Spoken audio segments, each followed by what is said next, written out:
Okay, good morning. Mark your attendance.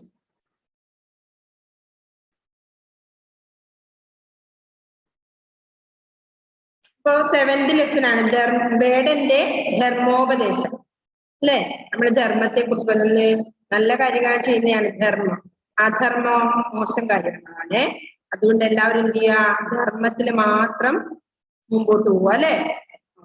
നല്ല കാര്യങ്ങൾ മാത്രം ചെയ്ത് മുമ്പോട്ട് പോവുക. അധർമ്മം ചെയ്തു കഴിഞ്ഞാൽ എന്തായാലും നമുക്ക് സ്ഥിരത ഉണ്ടാവില്ല അല്ലെ? അപ്പൊ ശരിയെന്ന് തോന്നുന്നത് മാത്രം, ശരിയായത് മാത്രം. ഓക്കെ, അപ്പൊ നമ്മൾ പറഞ്ഞു എന്ത്? മിഥിലയുടെ എവിടം വരെ എത്തി? നമുക്ക് കുറച്ചെത്തിയല്ലോ. വെള്ളിൽ പക്ഷിയല്ല ഞാൻ വരെ പഠിച്ചു അല്ലെ?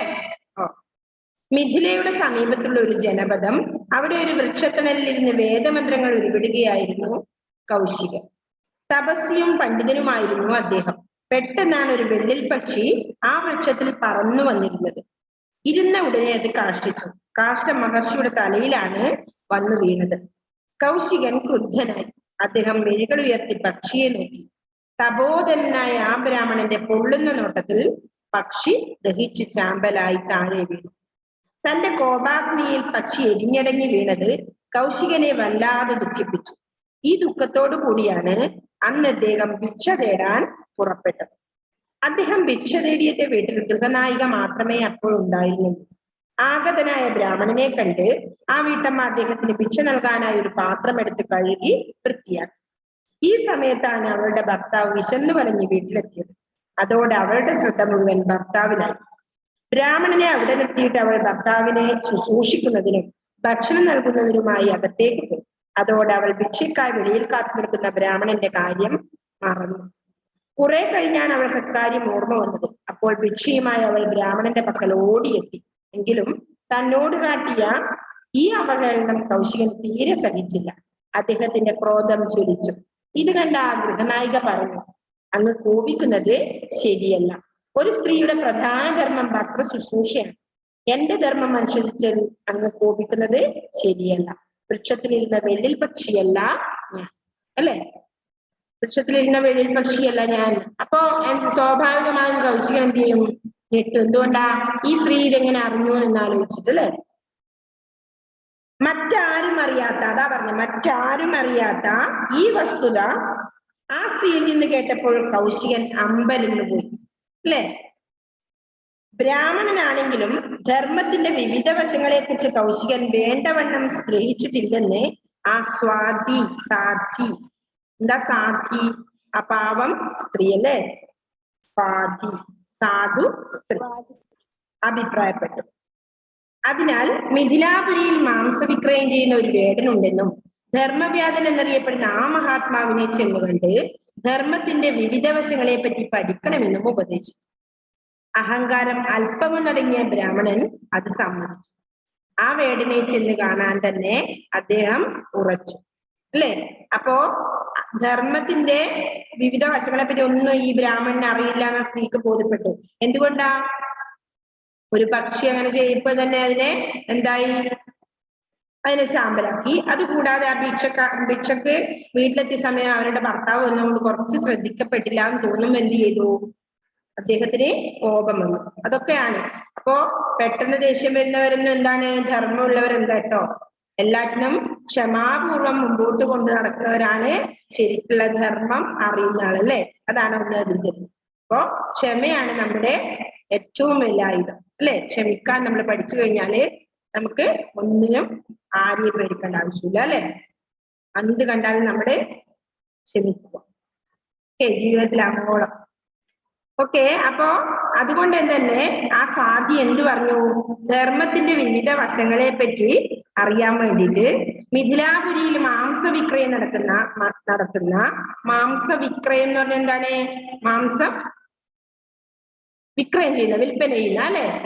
മാംസവിക്രയം നടത്തുന്ന ഒരു വിൽപ്പന നടത്തുന്നത് ഇപ്പോ ഒരു ആരുണ്ട് ചെയ്യുന്ന ഒരു വേടനുണ്ടെന്നും ധർമ്മവ്യാധൻ എന്നാണ് അദ്ദേഹത്തിന്റെ പേര്.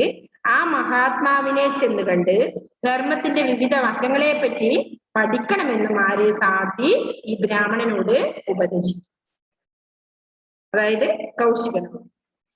അഹങ്കാരം അപ്പൊ മനസ്സിലായി കുറച്ച് അഹങ്കാരം എനിക്കുണ്ട് എന്നല്ലേ. അപ്പോ അഹങ്കാരം അല്പമൊന്നടങ്ങിയ ബ്രാഹ്മണൻ അത് സമ്മതിച്ചു. ആ വേടനെ ചെന്ന് കാണാൻ തന്നെ അദ്ദേഹം ഉറച്ചു. പിറ്റേന്ന് തന്നെ കൗശികൻ മിഥിലാപുരിക്ക് യാത്രയായി. മിഥിലയിലെത്തി പലരോടും ചോദിച്ചറിഞ്ഞ് ധർമ്മവ്യാധനെ കണ്ടുപിടിച്ചു. അങ്ങാടിയിൽ മാംസം വെട്ടിവിറ്റിരുന്ന അയാളെ കണ്ട് കൗശികൻ അത്ഭുതപ്പെട്ടു. എന്തുകൊണ്ടാ? മാംസം വിൽപ്പന നടത്തുന്ന, അതായത് വെട്ടി വിൽക്കുന്ന ഒരാളാണോ ഈ ധർമ്മത്തിന്റെ വിവിധ വശങ്ങളെ പറ്റി എനിക്ക് പഠിപ്പിച്ചു തരുവാണെന്ന് വിചാരിച്ചിട്ടാണ് അദ്ദേഹം അത്ഭുതപ്പെട്ടത്. ഇത്രമാത്രം നിഷിദ്ധ കർമ്മത്തിൽ ഏർപ്പെട്ടിരിക്കുന്ന ഒരാൾ എങ്ങനെ മഹാജ്ഞാനിയാകുമെന്നും അല്ലെ, മാംസം വിൽക്കുന്ന പറഞ്ഞാ കൊന്നിട്ട് വിൽപ്പന നടത്തുന്നവരല്ലേ, അതുകൊണ്ടാ പറഞ്ഞേ ഇത്രമാത്രം നിഷിദ്ധ കർമ്മം. നിഷിദ്ധം എന്താണ്? നിഷിദ്ധം ഉപേക്ഷിക്കത്തക്കത്, നിഷിദ്ധം അല്ലെ. നിഷിദ്ധമായ കർമ്മത്തിൽ ഏർപ്പെട്ടിരിക്കുന്ന ഒരാൾക്ക് എങ്ങനെയാണ് ഇത്ര മഹാജ്ഞാനിയാകുന്നുവെന്നും അദ്ദേഹം സംശയിച്ചു. എന്നാൽ ബ്രാഹ്മണനെ അകലിൽ നിന്ന് കണ്ട വേടൻ അദ്ദേഹത്തെ സാദരം തന്റെ പക്കലേക്ക് വിളിച്ചു. എന്താണ് സാദരം എന്നർത്ഥം? സാദരം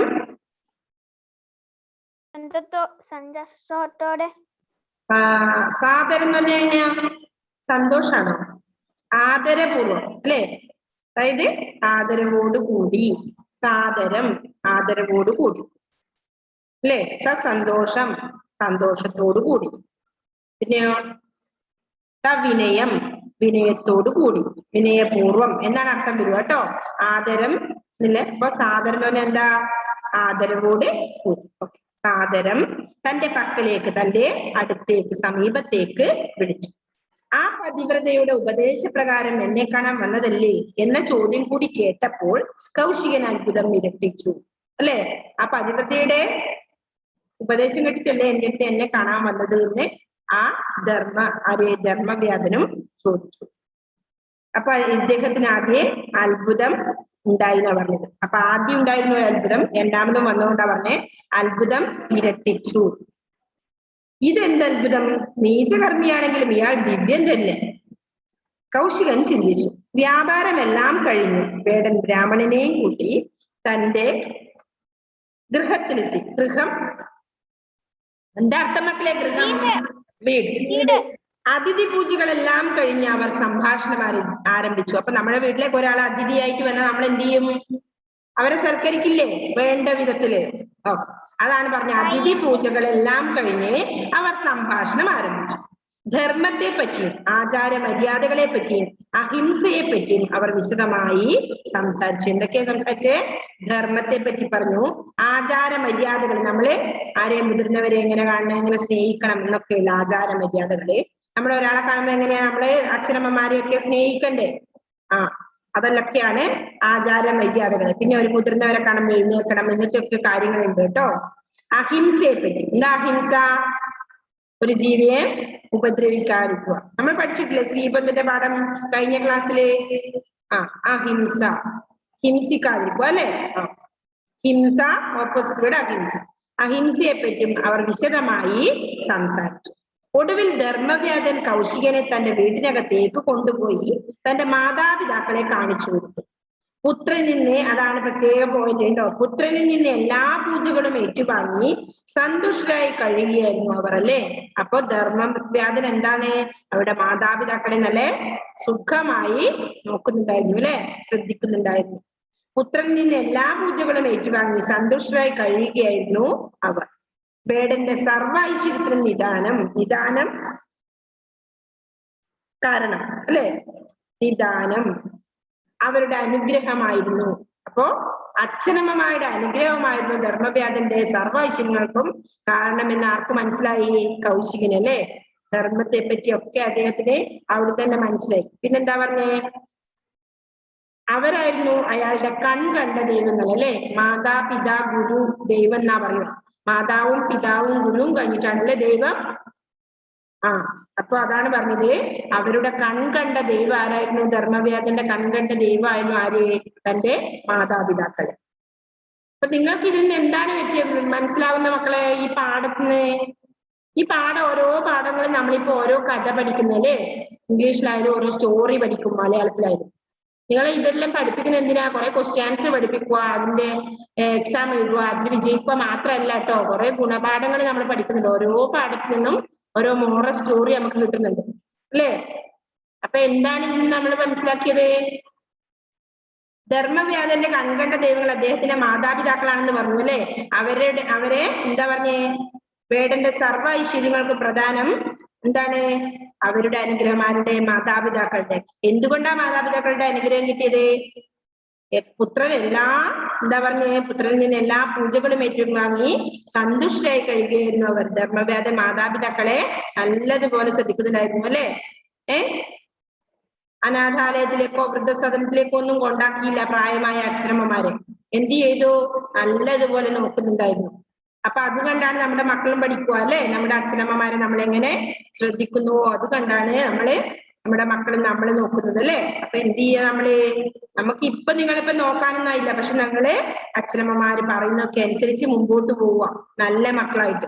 നിങ്ങളുടെ പണി എന്താണോ അത് നല്ല കൃത്യമായി ചെയ്ത് നിങ്ങൾ എന്ത് ചെയ്യണം? മുമ്പോട്ട് പോകണം. ക്ഷമയോടും സഹനത്തോടും സ്നേഹത്തോടും കൂടിയൊക്കെ നമ്മള് മുമ്പോട്ട് പോകാം. മുതിർന്ന കുട്ടികളാകുമ്പോഴേക്ക് നിങ്ങൾ അതൊക്കെ ശീലിച്ച് നല്ല മക്കളായി മുമ്പോട്ട് പോകണമെന്നാണ് നമുക്ക് മനസ്സിലാവുന്നത്. ഓക്കെ. അപ്പോ അയാളുടെ കൺകണ്ട ദൈവങ്ങൾ ആരായിരുന്നു? തന്റെ അച്ഛനമ്മമാരായിരുന്നു. അതിനാൽ ഗൃഹത്തിലേക്ക് തിരിച്ചുപോയി സ്വന്തം മാതാപിതാക്കളെ ശുശ്രൂഷിക്കുവാൻ വേടൻ കൗശികനെ ഉപദേശിച്ചു. മനസ്സിലായോ? അപ്പൊ അത്ര വരെ ഇദ്ദേഹത്തിന്റെ മാതാപിതാക്കളെ ഒന്നും ശ്രദ്ധിക്കുന്നുണ്ടായിരുന്നില്ല. അപ്പൊ കൗശികൻ അവിടുന്ന് അത് മനസ്സിലായി അല്ലേ. അച്ഛനമ്മമാരെ നല്ലവണ്ണം നോക്കണം. കർമ്മം എന്തായാലും കൊള്ളാം. ലാസ്റ്റ് പാരഗ്രാഫിൽ അതാണ് പറയുന്നത് കേട്ടോ. കർമ്മം എന്തായാലും കൊള്ളാം. ഇദ്ദേഹം എന്തായിരുന്നു?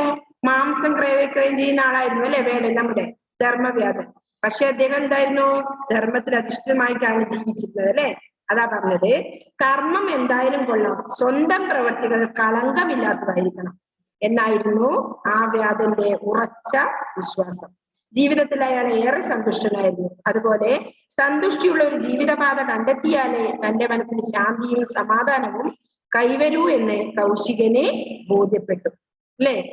എന്താ പറഞ്ഞേ? കർമ്മം എന്തായാലും കൊള്ളാം, സ്വന്തം പ്രവൃത്തികളെ കളങ്കമറ്റതായിരിക്കണം. കളങ്കമറ്റത് എന്താർത്ഥം?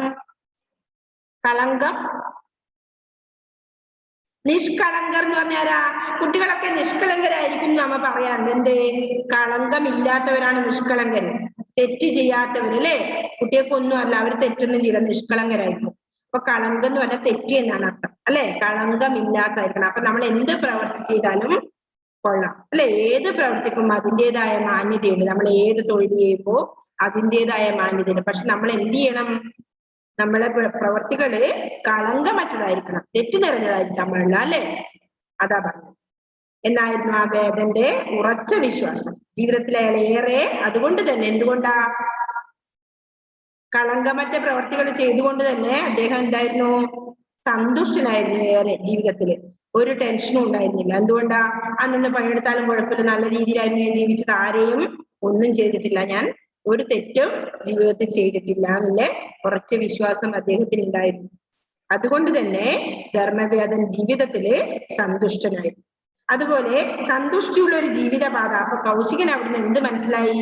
സന്തുഷ്ടിയുള്ള ഒരു ജീവിതപാത കണ്ടെത്തിയാലേ തന്റെ മനസ്സിന് ശാന്തിയും സമാധാനവും കൈവരൂ എന്ന് കൗശികന് ബോധ്യപ്പെട്ടു അല്ലേ. അപ്പൊ സന്തുഷ്ടിയുള്ള ധർമ്മവ്യാധനെ പോലെ സന്തുഷ്ടിയുള്ള ജീവിതപാത കണ്ടെത്തിയാലേ തന്റെ മനസ്സിന് സമാധാനവും ശാന്തിയും കൈവരൂ എന്ന് കൗശികന് ബോധ്യപ്പെട്ടു. അപ്പൊ നിങ്ങൾക്ക് ഈ പാഠത്തിന് ഇതായിരിക്കണം ബോധ്യപ്പെടുന്നത്. നമ്മൾ ഏത് പ്രവൃത്തി ചെയ്യുന്നതിനും നമുക്ക് മോശമില്ല, പക്ഷെ നമ്മളുടെ പ്രവൃത്തികള് കളങ്കമറ്റതായിരിക്കണം അല്ലെ, തെറ്റില്ലാത്ത. നമ്മള് ഒരു കള്ളത്തരവോ ഒന്നും ചെയ്യാൻ പാടില്ല.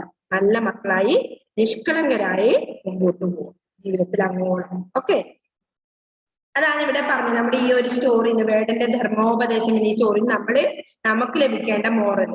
ഓക്കെ, കർമ്മം എന്തായാലും കൊള്ളാം, സ്വന്തം പ്രവൃത്തി കളങ്കമറ്റതായിരിക്കണം എന്ന ഒരു മോറൽ കേട്ടോ. ഓക്കെ, ഈ പാഠഭാഗം ഒന്ന് വായിച്ചേ മക്കളെ. ആരാ വായിക്കുന്നേ? കഴിഞ്ഞ ക്ലാസ് വായിക്കാത്ത ഒരാളെ കൊണ്ട് വായിക്കാം. അന്നാറോസ് വായിച്ചില്ല അല്ലെ? പാഠം 7. വേടന്റെ ധർമ്മോപദേശം. മിഥിലയുടെ സമീപത്തുള്ള ഒരു ജനപദം. അവിടെ ഒരു വൃക്ഷത്തണലിൽ ഇരുന്ന് വേദമന്ത്രങ്ങൾ ഉരുവിടുകയായിരുന്നു കൗശികൻ. തപസ്വിയും പണ്ഡിതനുമായിരുന്നു അദ്ദേഹം. പെട്ടെന്നാണ് ഒരു വെള്ളിൽ പക്ഷി ആ വൃക്ഷത്തിൽ പറന്നു വന്നിരുന്നത്. ഇരുന്ന ഉടനെ അത് കാഷ്ടിച്ചു. കാഷ്ടം മഹർഷിയുടെ തലയിലാണ് വന്നു വീണത്. കൗശികൻ ക്രൂധനായി. അദ്ദേഹം മിഴികൾ ഉയർത്തി പക്ഷിയെ നോക്കി. തപോധനനായ ആ ബ്രാഹ്മണന്റെ കൊള്ളുന്ന നോട്ടത്തിൽ പക്ഷി ദഹിച്ച് ചാമ്പലായി താഴെ വീണു. തന്റെ കോപാഗ്നിയിൽ പക്ഷി എരിഞ്ഞടങ്ങി വീണത് കൗശികനെ വല്ലാതെ ദുഃഖിപ്പിച്ചു. ഈ ദുഃഖത്തോടു കൂടിയാണ് അന്ന് അദ്ദേഹം ഭിക്ഷ തേടാൻ പുറപ്പെട്ടത്. അദ്ദേഹം ഭിക്ഷ തേടിയെത്തിയ വീട്ടിൽ ഗൃഹനായിക മാത്രമേ അപ്പോഴുണ്ടായിട്ടുള്ളൂ. ആഗതനായ ബ്രാഹ്മണനെ കണ്ട് ആ വീട്ടമ്മ അദ്ദേഹത്തിന് ഭിക്ഷ നൽകാനായി ഒരു പാത്രമെടുത്ത് കഴുകി വൃത്തിയാക്കി. ഈ സമയത്താണ് അവളുടെ ഭർത്താവ് വിശന്നു വലഞ്ഞ് വീട്ടിലെത്തിയത്. അതോടെ അവളുടെ ശ്രദ്ധ മുഴുവൻ ഭർത്താവിലായി. ബ്രാഹ്മണനെ അവിടെ നിർത്തിയിട്ട് അവൾ ഭർത്താവിനെ ശുശ്രൂഷിക്കുന്നതിനും ഭക്ഷണം നൽകുന്നതിനുമായി അകത്തേക്ക് പോയി. അതോടെ അവൾ ഭിക്ഷയ്ക്കായി വെളിയിൽ കാത്തു നിൽക്കുന്ന ബ്രാഹ്മണന്റെ കാര്യം മറന്നു. കുറെ കഴിഞ്ഞാണ് അവൾക്ക് അക്കാര്യം ഓർമ്മ വന്നത്. അപ്പോൾ ഭിക്ഷയുമായി അവൾ ബ്രാഹ്മണന്റെ പക്കൽ ഓടിയെത്തി. എങ്കിലും തന്നോട് കാട്ടിയ ഈ അവഹേളനം കൗശികന് തീരെ സഹിച്ചില്ല. അദ്ദേഹത്തിന്റെ ക്രോധം ജയിച്ചു. ഇത് കണ്ട ആ ഗൃഹനായിക പറഞ്ഞു, അങ്ങ് കോപിക്കുന്നത് ശരിയല്ല. ഒരു സ്ത്രീയുടെ പ്രധാന കർമ്മം ഭർത്തൃ ശുശ്രൂഷയാണ്. എന്റെ ധർമ്മം അനുഷ്ഠിച്ചതിൽ അങ്ങ് കോപിക്കുന്നത് ശരിയല്ല. വൃക്ഷത്തിലിരുന്ന വെള്ളിൽ പക്ഷിയല്ല ഞാൻ. മറ്റാരും അറിയാത്ത ഈ വസ്തുത ആ സ്ത്രീയിൽ നിന്നും കേട്ടപ്പോൾ കൗശികൻ അമ്പരന്നുപോയി. ബ്രാഹ്മണനാണെങ്കിലും ധർമ്മത്തിന്റെ വിവിധ വശങ്ങളെക്കുറിച്ച് കൗശികൻ വേണ്ടവണ്ണം ഗ്രഹിച്ചിട്ടില്ലെന്ന് ആ സ്വാതി അഭിപ്രായപ്പെട്ടു. അതിനാൽ മിഥിലാപുരിയിൽ മാംസവിക്രയം ചെയ്യുന്ന ഒരു വേടനുണ്ടെന്നും ധർമ്മവ്യാധൻ എന്നറിയപ്പെടുന്ന ആ മഹാത്മാവിനെ ചെന്ന് കണ്ട് ധർമ്മത്തിന്റെ വിവിധ വശങ്ങളെപ്പറ്റി പഠിക്കണമെന്നും ഉപദേശിച്ചു. അഹങ്കാരം അല്പം ഒന്ന് അടങ്ങിയ ബ്രാഹ്മണൻ അത് സമ്മതിച്ചു. ആ വേടനെ ചെന്ന് കാണാൻ തന്നെ അദ്ദേഹം വച്ചു. പിറ്റേന്ന് തന്നെ കൗശികൻ മിഥിലാപുരിയിലേക്ക് യാത്രയായി. മിഥിലയിലെത്തി പലരോടും ചോദിച്ചറിഞ്ഞ് ധർമ്മവ്യാധനെ കണ്ടുപിടിച്ചു. അങ്ങാടിയിൽ മാംസം വെട്ടിയിരുന്ന അയാളെ കണ്ട് കൗശികൻ അത്ഭുതപ്പെട്ടു. ഇത്രമാത്രം നിശ്ചിത കർമ്മത്തിൽ ഏർപ്പെട്ടിരിക്കുന്ന ഒരാൾ എങ്ങനെ മഹാജ്ഞാനിയാകുമെന്നും അദ്ദേഹം സംശയിച്ചു. എന്നാൽ ബ്രാഹ്മണനെ അകലെ നിന്ന് തന്നെ കണ്ട വേടൻ അദ്ദേഹത്തെ സാദരം തന്റെ പക്കലേക്ക് വിളിച്ചു. ആ പതിവ്രതയുടെ ഉപദേശപ്രകാരം എന്നെ കാണാൻ വന്നതല്ലേ എന്ന ചോദ്യം കൂടി കേട്ടപ്പോൾ കൗശികന് അത്ഭുതം ഇരട്ടിച്ചു. ഇതെന്ത് അത്ഭുതം! നീചകർമ്മിയാണെങ്കിലും ഇയാൾ ദിവ്യൻ തന്നെ, കൗശികൻ ചിന്തിച്ചു. വ്യാപാരമെല്ലാം കഴിഞ്ഞ് വേടൻ ബ്രാഹ്മണനെയും കൂട്ടി തന്റെ ഗൃഹത്തിലെത്തി. അതിഥി പൂജകളെല്ലാം കഴിഞ്ഞ് അവർ സംഭാഷണം ആരംഭിച്ചു. ധർമ്മത്തെ പറ്റിയും ആചാര മര്യാദകളെ പറ്റിയും അഹിംസയെ പറ്റിയും അവർ വിശദമായി സംസാരിച്ചു. ഒടുവിൽ ധർമ്മവ്യാധൻ കൗശികനെ തന്റെ വീടിനകത്തേക്ക് കൊണ്ടുപോയി തന്റെ മാതാപിതാക്കളെ കാണിച്ചു കൊടുത്തു. പുത്രനിൽ നിന്ന് എല്ലാ പൂജകളും ഏറ്റുവാങ്ങി സന്തുഷ്ടരായി കഴിയുകയായിരുന്നു അവർ. വേടന്റെ സർവ്വ ഐശ്വര്യത്തിനും നിദാനം അവരുടെ അനുഗ്രഹമായിരുന്നു. അവരായിരുന്നു അയാളുടെ കൺകണ്ട ദൈവങ്ങൾ. അതിനാൽ ഗൃഹത്തിലേക്ക് തിരിച്ചുപോയി സ്വന്തം മാതാപിതാക്കളെ ശുശ്രൂഷിക്കാൻ വേടൻ കൗശികനെ ഉപദേശിച്ചു. കർമ്മം എന്തായാലും കൊള്ളാം, സ്വന്തം പ്രവൃത്തികൾ കളങ്കമില്ലാത്തതായിരിക്കണമെന്നായിരുന്നു ആ വ്യാധന്റെ ഉറച്ച വിശ്വാസം. ജീവിതത്തിൽ അയാൾ ഏറെ സന്തുഷ്ടനായിരുന്നു. അതുപോലെ സന്തുഷ്ടിയുള്ള ഒരു ജീവിതപാത കണ്ടെത്തിയാലേ തന്റെ മനസ്സിന് ശാന്തിയും സമാധാനവും കൈവരൂ എന്ന് കൗശികൻ ബോധ്യപ്പെട്ടു. ഓക്കെ, വെരി ഗുഡ് മോളെ. നെക്സ്റ്റ് ലക്ഷ്മിപ്രിയ ഒന്ന് വായിച്ചേ. Good morning. Okay, good morning. Why you are late? ഞാൻ വീട്ടിൽ പോയായിരുന്നു. അമ്മ വീട്ടിൽ പോയിട്ട് ഇപ്പൊ വന്നതേ ഉള്ളൂ. അതെല്ലേ. ഓക്കെ ലക്ഷ്മിപ്രിയ. പാഠം 7. വേടന്റെ ധർമ്മോപദേശം. മിഥിലയുടെ സമീപത്തുള്ള ഒരു ജനപദം. അവിടെ ഒരു വൃക്ഷത്തണലിന് വേദമന്ത്രങ്ങൾ ഉരുവിടുകയായിരുന്നു കൗശികൻ. തപസ്വിയും പണ്ഡിതനുമായിരുന്നു അദ്ദേഹം. പെട്ടെന്നാണ് ഒരു വെള്ളിൽ പക്ഷി ആ വൃക്ഷത്തിൽ പറന്നു വന്നിരുന്നത്. ഇരുന്ന ഉടനെ തന്നെ അത് കാഷ്ടിച്ചു. കാഷ്ടം മഹർഷിയുടെ തലയിലാണ് വന്നു വീണത്. കൗശികൻ ക്രുദ്ധനായി. അദ്ദേഹം മിഴികൾ ഉയർത്തി പക്ഷിയെ നോക്കി. തപോധനായ ആ ബ്രാഹ്മണന്റെ പൊള്ളുന്ന നോട്ടത്തിൽ പക്ഷി ദഹിച്ച് ചാമ്പലായി താഴെ വീണു. തന്റെ കോപാഗ്നിയിൽ പക്ഷി എരിഞ്ഞടങ്ങി വീണത് കൗശികനെ വല്ലാതെ ദുഃഖിപ്പിച്ചു. ഈ ദുഃഖത്തോടു കൂടിയാണ് അന്ന് അദ്ദേഹം ഭിക്ഷ തേടാൻ പുറപ്പെട്ടത്. അദ്ദേഹം ഭിക്ഷ തേടിയെത്തിയ വീട്ടിൽ ഗൃഹനായിക മാത്രമേ അപ്പോൾ ഉണ്ടായിരുന്നുള്ളൂ. ആഗതനായ ബ്രാഹ്മണനെ കണ്ട് ആ വീട്ടമ്മ അദ്ദേഹത്തിന് ഭിക്ഷ നൽകാനായി ഒരു പാത്രം എടുത്ത് കഴുകി വൃത്തിയാക്കി. ഈ സമയത്താണ് അവളുടെ ഭർത്താവ് വിശന്ന് വലഞ്ഞ് വീട്ടിലെത്തിയത്. അതോടെ അവളുടെ ശ്രദ്ധ മുഴുവൻ ഭർത്താവിലായി. ബ്രാഹ്മണനെ അവിടെ നിർത്തിയിട്ട് അവൾ ഭർത്താവിനെ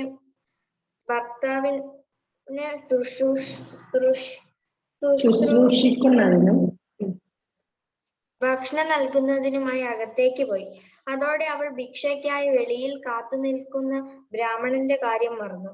കുറെ കഴിഞ്ഞാണ് അവൾക്ക് ആ കാര്യം ഓർമ്മ വന്നത്. അപ്പോൾ ഭിക്ഷയുമായി അവൾ ബ്രാഹ്മണന്റെ പക്കൽ ഓടിയെത്തി. എങ്കിലും തന്നോട് കാട്ടിയ ഈ അവഹേളനം കൗശികന് തീരെ അദ്ദേഹത്തിന്റെ ക്രോധം ജ്വലിച്ചു. അങ്ങ് കോപിക്കുന്നത് ശരിയല്ല. ഒരു സ്ത്രീയുടെ പ്രധാന കർമ്മം ശുശ്രൂഷയാണ്. എന്റെ ധർമ്മം അനുഷ്ഠിച്ചതിൽ അങ്ങ് കോപിക്കുന്നത് ശരിയല്ല. വൃക്ഷത്തിലിരുന്ന വെള്ളിൽ പക്ഷിയല്ല ഞാൻ. മറ്റാരും അറിയാത്ത ഈ വസ്തുത ആ സ്ത്രീയിൽ നിന്ന് കേട്ടപ്പോൾ കൗശികൻ അമ്പരന്നു പോയി.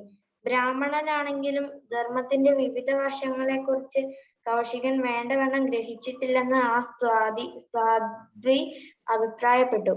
അതിനാൽ മിഥിലാപുരയിൽ മാംസം വിക്രയം ചെയ്യുന്ന ഒരു വേടൻ ഉണ്ടെന്നും ധർമ്മവ്യാധൻ എന്നറിയപ്പെടുന്ന ആ മഹാത്മാവിനെ ചെന്ന് കണ്ട് ധർമ്മത്തിന്റെ വിവിധ വശങ്ങളെ പറ്റി പഠിക്കണമെന്നും ഉപദേശിച്ചു.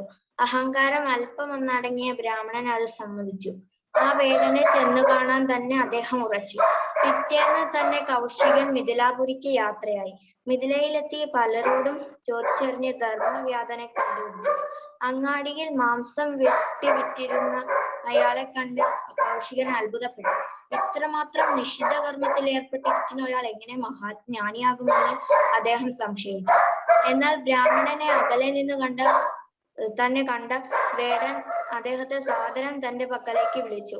ആ പതിവ്രതയുടെ ഉപദേശപ്രകാരം എന്നെ കാണാൻ വന്നതല്ലേ എന്ന ചോദ്യം കൂടി കേട്ടപ്പോൾ കൗശികന് അത്ഭുതം ഇരട്ടിച്ചു. ഇതെന്തത്ഭുതം! നീചകർമ്മിയാണെങ്കിലും ഇയാൾ ദിവ്യൻ തന്നെ, കൗശികൻ ചിന്തിച്ചു. വ്യാപാരമെല്ലാം കഴിഞ്ഞ് വേടൻ ബ്രാഹ്മണനെയും കൂട്ടി തന്റെ ഗൃഹത്തിലെത്തി. അതിഥി പൂജകളെല്ലാം കഴിഞ്ഞ് അവർ സംഭാഷണം ആരംഭിച്ചു. ധർമ്മത്തെ പറ്റിയും ആചാര മര്യാദകളെ പറ്റിയും അഹിംസയെ പറ്റിയും അവർ വിശദമായി സംസാരിച്ചു. ഒടുവിൽ ധർമ്മവ്യാധൻ കൗശികനെ തന്റെ വീട്ടിനകത്തേക്ക് കൊണ്ടുപോയി തന്റെ മാതാപിതാക്കളെ കാണിച്ചു കൊടുത്തു. പുത്രനിൽ നിന്ന് എല്ലാ പൂജകളും ഏറ്റുവാങ്ങി സന്തുഷ്ടരായി കഴിയുകയായിരുന്നു അവർ. വേടന്റെ സർവ്വ ഐശ്വര്യത്തിനും നിദാനം അവരുടെ അനുഗ്രഹമായിരുന്നു. അവരായിരുന്നു അയാളുടെ കൺകണ്ട ദൈവങ്ങൾ. അതിനാൽ ഗൃഹത്തിലേക്ക് തിരിച്ചുപോയി സ്വന്തം മാതാപിതാക്കളെ ശുശ്രൂഷിക്കുവാൻ വേടൻ കൗശികനെ ഉപദേശിച്ചു. കർമ്മ എന്തായാലും കൊള്ളാം, സ്വന്തം പ്രവർത്തികൾ കളങ്കമില്ലാത്തതായി ഇരിക്കണം എന്നായിരുന്നു ആ വ്യാധന്റെ ഉറച്ച വിശ്വാസം. ജീവിതത്തിൽ അയാൾ ഏറെ സന്തുഷ്ടനായിരുന്നു.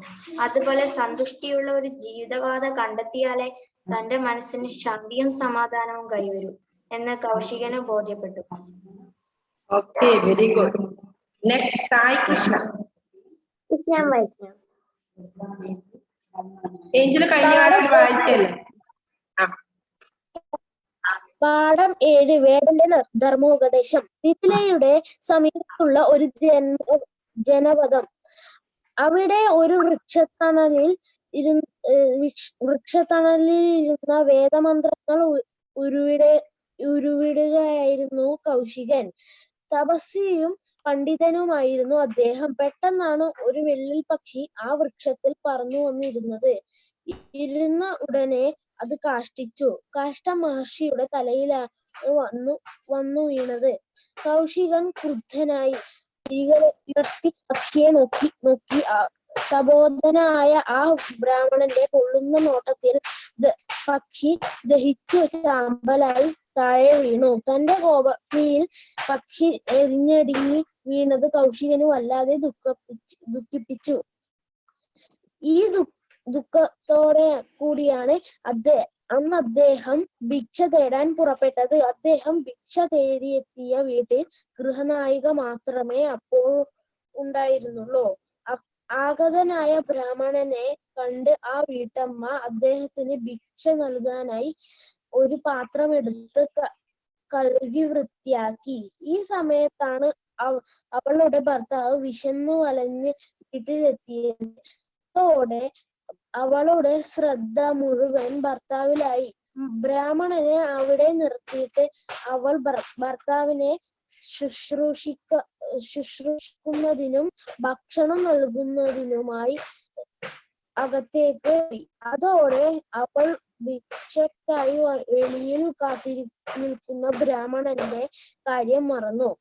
കുറെ കഴിഞ്ഞാണ് അവൾക്ക് അക്കാര്യം ഓർമ്മ വന്നത്. അപ്പോൾ ഭിക്ഷയുമായി അവൾ ബ്രാഹ്മണന്റെ പക്കൽ ഓടിയെത്തി. എങ്കിലും തന്നോട് കാട്ടിയ ഈ അവഹേളനം കൗശികന് തീരെ സഹിച്ചില്ല. അദ്ദേഹത്തിന്റെ ക്രോധം ജ്വലിച്ചു. ഇത് കണ്ട ആ ഗൃഹനായിക പറഞ്ഞു, അങ്ങ് കോപിക്കുന്നത് ശരിയല്ല. ഒരു സ്ത്രീയുടെ പ്രധാന ധർമ്മം ഭർത്തൃ ശുശ്രൂഷയാണ്. എന്റെ ധർമ്മം അനുഷ്ഠിച്ചതിൽ അങ്ങ് കോപിക്കുന്നത് ശരിയല്ല. വൃക്ഷത്തിലിരുന്ന വെള്ളിൽ പക്ഷിയല്ല ഞാൻ. മറ്റാരും അറിയാത്ത ഈ വസ്തുത ആ സ്ത്രീയിൽ നിന്ന് കേട്ടപ്പോൾ കൗശികൻ അമ്പരന്നുപോയി. ബ്രാഹ്മണനാണെങ്കിലും ധർമ്മത്തിന്റെ വിവിധ വശങ്ങളെ കുറിച്ച് കൗശികന് വേണ്ടവണ്ണം ഗ്രഹിച്ചിട്ടില്ലെന്ന് ആ സ്വാതി അഭിപ്രായപ്പെട്ടു. അതിനാൽ മിഥിലാപുരിയിൽ മാംസവിക്രയം ചെയ്യുന്ന ഒരു വേടനുണ്ടെന്ന് ധർമ്മവ്യാധൻ എന്നറിയപ്പെടുന്ന ആ മഹാത്മാവിനെ ചെന്നു കണ്ട് ധർമ്മത്തിന്റെ വിവിധ വശങ്ങളെപ്പറ്റി പഠിക്കണമെന്നും ഉപദേശിച്ചു. അഹങ്കാരം അല്പം ഒന്ന് അടങ്ങിയ ബ്രാഹ്മണൻ അത് സമ്മതിച്ചു. ആ വേടനെ ചെന്നു കാണാൻ തന്നെ അദ്ദേഹം ഉറച്ചു. പിറ്റേന്നു തന്നെ കൗശികൻ മിഥിലാപുരിക്ക് യാത്രയായി. മിഥിലയിലെത്തി പലരോടും ചോദിച്ചറിഞ്ഞ ധർമ്മവ്യാധനെ കണ്ടുപിടിച്ചു. അങ്ങാടിയിൽ മാംസം വെട്ടിയിരിക്കുന്ന അയാളെ കണ്ട് കൗശികൻ അത്ഭുതപ്പെട്ടു. ഇത്രമാത്രം നിഷിദ്ധ കർമ്മത്തിൽ ഏർപ്പെട്ടിരിക്കുന്ന ഒരാൾ എങ്ങനെ മഹാത്മാനിയാകുമെന്ന് അദ്ദേഹം സംശയിച്ചു. എന്നാൽ ബ്രാഹ്മണനെ അകലെ നിന്ന് തന്നെ കണ്ട വേടൻ അദ്ദേഹത്തെ സാദരം തന്റെ പക്കലേക്ക് വിളിച്ചു. ആ പത്രിയുടെ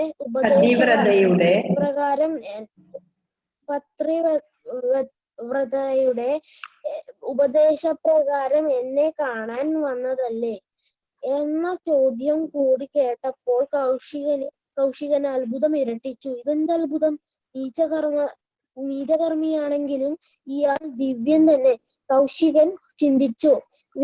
വ്യാപാരമെല്ലാം കഴിഞ്ഞ് വേടൻ ബ്രാഹ്മണനെയും കൂട്ടി തന്റെ ഗൃഹത്തിലെത്തി.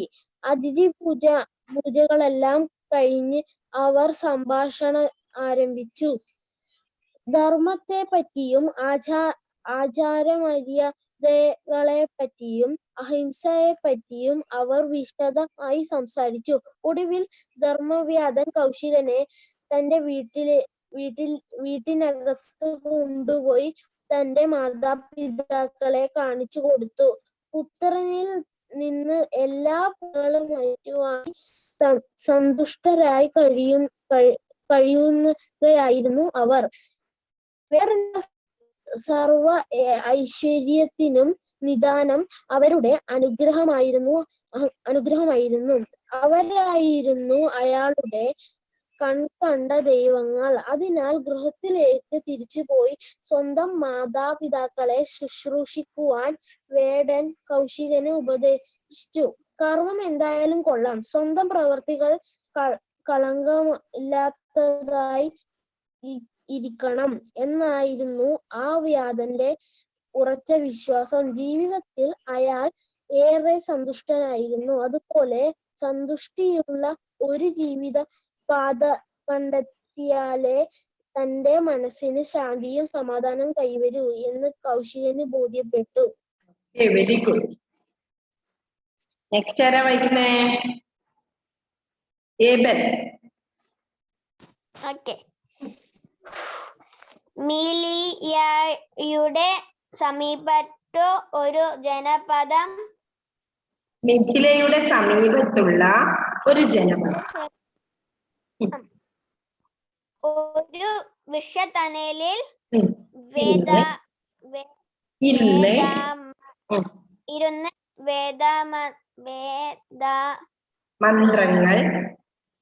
മന്ത്രങ്ങൾ ഒരു വീഴുകയായിരുന്നു കൗശികൻ. തപസ്വിയും പണ്ഡിതനും ആയിരുന്നു അദ്ദേഹം.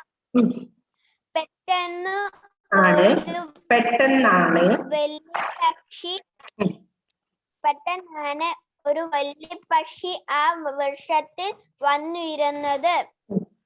ഉടനെ അത് കാഷ്ടിച്ചു. കാഷ്ടം മഹിഷിയുടെ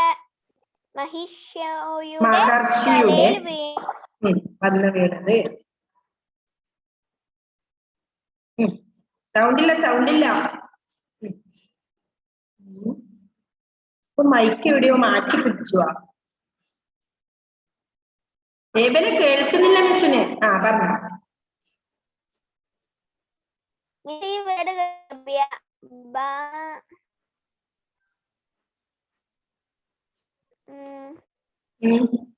തപോധന ബ്രാഹ്മണന്റെ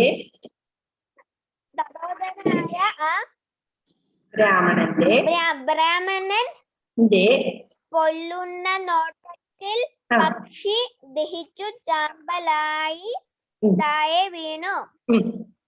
ഇതു കണ്ട തന്റെ കോപാഗ്നിയിൽ പക്ഷി എരിഞ്ഞടങ്ങി വീണത് കൗശികനെ വല്ലാതെ ദുഃഖിപ്പിച്ചു. ഈ ദുഃഖത്തോടു കൂടിയാണ് അദ്ദേഹം ഭിക്ഷ തേടാൻ പുറപ്പെട്ടത്. ഓക്കെ, ഇവരെ നല്ലപോലെ വായിച്ചിട്ട് മിസ്സിന് ഇടണേ ഇന്ന്. ഓക്കെ, വൈൻഡപ്പ് ചെയ്യട്ടെ. ഇനി 1 മിനിറ്റേ ഉള്ളൂ കേട്ടോ. Time is over. Okay, bye. ചിരി വരെ